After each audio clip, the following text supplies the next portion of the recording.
what type of gun should you get? A gas gun, electric gun, or a Springer? Honestly, it's going to come down to budget. If you only have $24.99, Yeah. you're going to get a Springer. Okay. Let's say they had $500. Okay, $500, you can get something good. Okay. You can get good AEG. You can get a really good bolt-action sniper rifle. You might be able to get HPA or just an AEG with a HPA adapter. So $500 is enough to really get in the door. And if you're just starting off, you don't need any accessories. You don't need a scope. A scope is just for role playing. You don't need the scope. You don't really need anything. Like, grab a sling, because just carrying the gun around sucks. Yeah. So sling, get a nice sling. I have a beautiful sling by Ascension Research. Nice. They sent it over to me from the UK, and it's got this beautiful carbon fiber insert. That's the Jag Airsoft one. Yeah, no, it's so nice, and it makes my gun feel like nothing.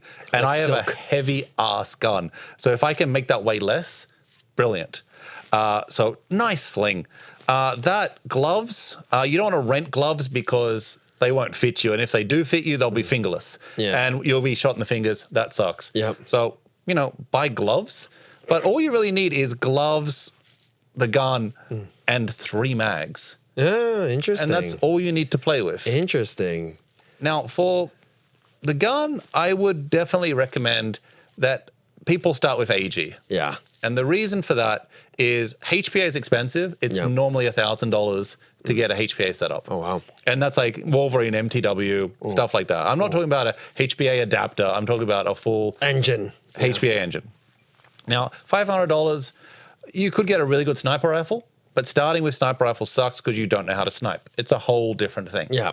So just get an AEG. Yeah. Don't get gas, because gas is basically playing on hard mode.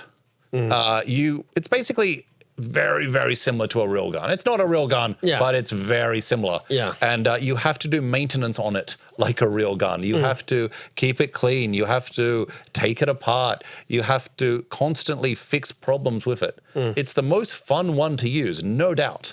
But it's also temperature dependent, so you can't really use it in summer too much because it purges. And you can't really use it in winter too much because it gets too cold and the gas doesn't work. So there's so many times you can't use it.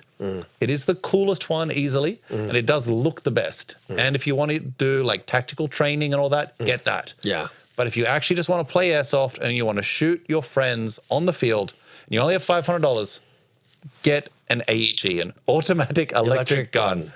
And if you're spending $500, it doesn't really matter what you get. Yeah. They're all going to be about the same for that price. If you don't know which one to buy, just buy an M4, basically because all the parts are kind of interchangeable. Yep. M4s and AKs have the most parts, so then you can upgrade it in the future. But I think you'll buy a better gun for your second gun anyway. So I remember buying my first gun and then looking up all the upgrades for it. And the upgrades were like 5 times the price of the gun. So I'm like, how much is it to buy a gun with these upgrades in it? Oh, it's only double the price.